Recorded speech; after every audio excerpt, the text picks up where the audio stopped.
Hi, I'm Carl Leonardson, and welcome to Music Theory 101, Basic Rhythm. The purpose of this series of videos is twofold. 1.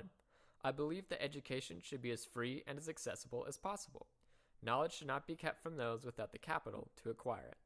I hope that these videos will help promote musical education to all, especially those who would not otherwise have the opportunity. 2. To help give a thorough guide of the basics of reading music. Although there are many videos here on YouTube that give a quick rundown in one large video, in my opinion, these are far too fast-paced and give too much information at once to be truly useful. By giving shorter, more manageable chunks, I hope to create an easy-to-understand guide that serves as a reference for people to return to. Now that we've got our goals in mind, let's get down to business. Today, we'll be discussing the basics of rhythmic construction in Western music. Music is not only an art form of sound, it is also of time. Western music is organized through an underlying system of rhythmic pulses. These rhythmic pulses can be fast, slow, or somewhere in between. But they are always constant. The speed of these pulses is known as the tempo, or beats per minute, BPM for short. These pulses or beats can be grouped together to create measures. You might hear measures also referred to as bars. They both mean the same thing, and I'll use both interchangeably. Any number of beats can be grouped together to create a measure. One measure could have 5 beats, another could have 3 beats, and another could have 11 beats. All of these could be acceptable groupings. To keep things simple, let's focus on the most common grouping of beats, 4. Now that we've decided on a grouping of 4 beats per measure, we'll need to come up with different rhythmic durations to fill up each measure. The first rhythmic duration is the whole note. The whole note contains 4 beats. Since our measures only have 4 beats, the whole note will take up the whole bar. 4 measures using only whole notes would look and sound like this.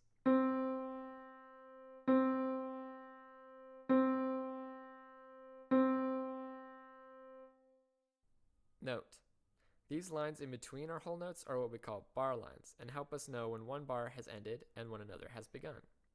The bar line at the end is called the double bar line and lets us know that this particular piece of music has ended. We can divide the whole note in half to get 2 notes per bar instead of 1. Because the whole note lasts 4 beats and takes up the whole measure, this new note will take only 2 beats and thus half a measure. Let's call them half notes. 2 measures using only half notes would look and sound like this.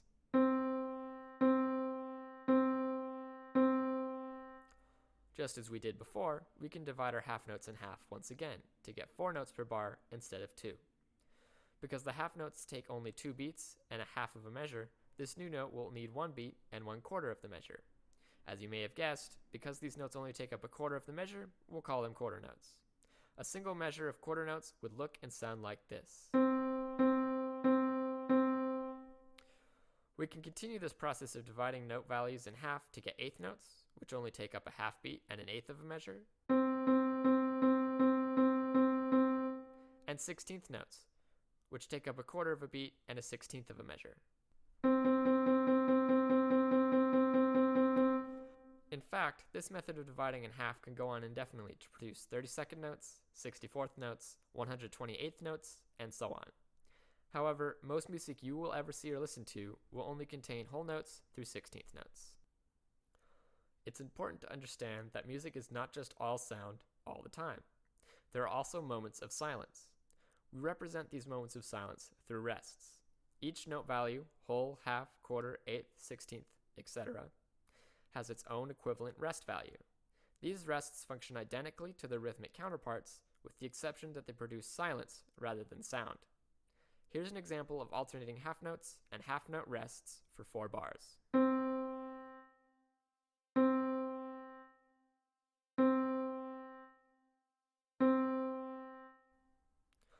Next, let's discuss how these notes and rests are drawn.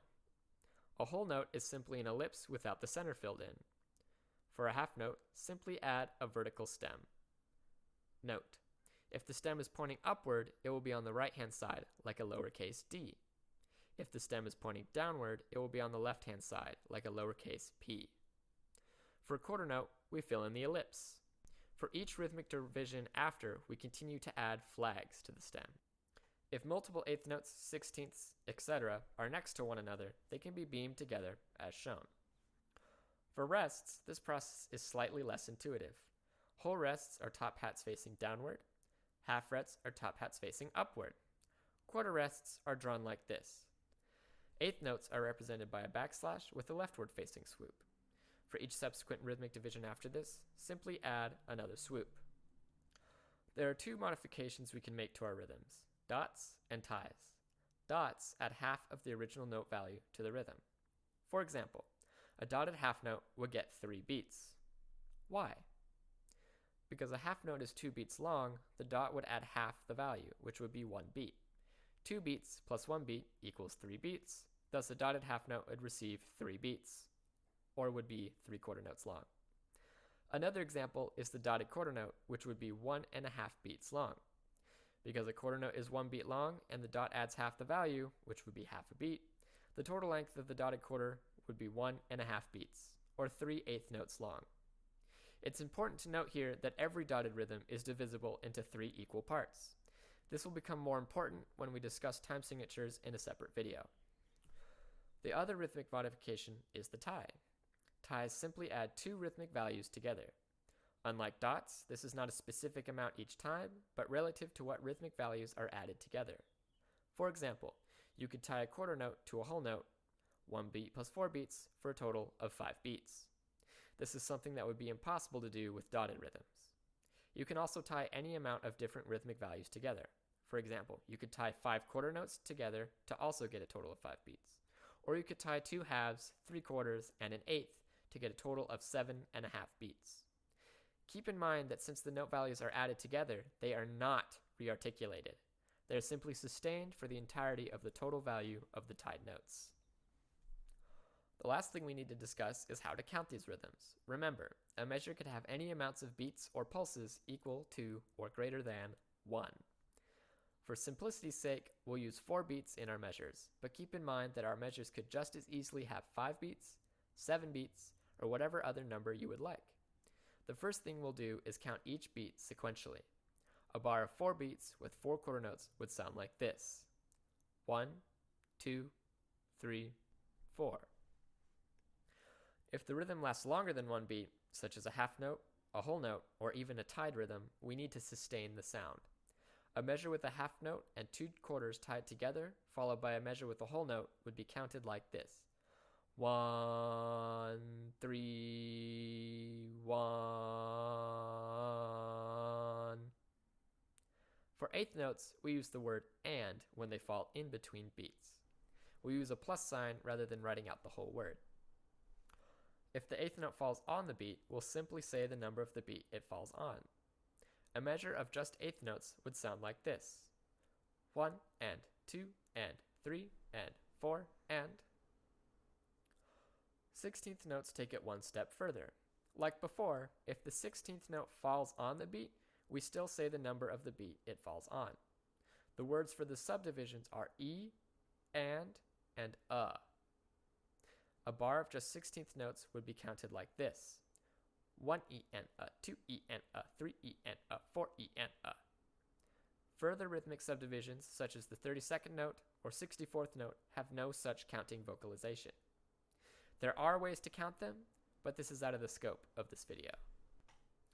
Using this knowledge, we can now create some rudimentary rhythms. Here are 3 4-bar pieces that showcase the rhythmic durations and modifications that we've discussed in this video at 3 different tempos.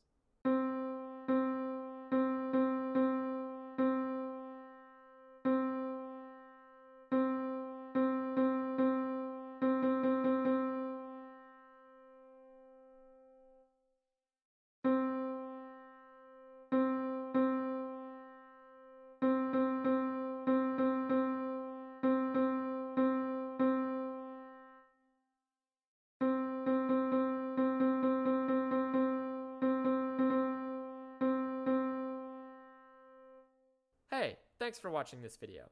If you have any questions or comments, please put them down below. If you would like to support more free music educational content here on YouTube, please like and subscribe. Thanks for watching, and as always, have a nice day.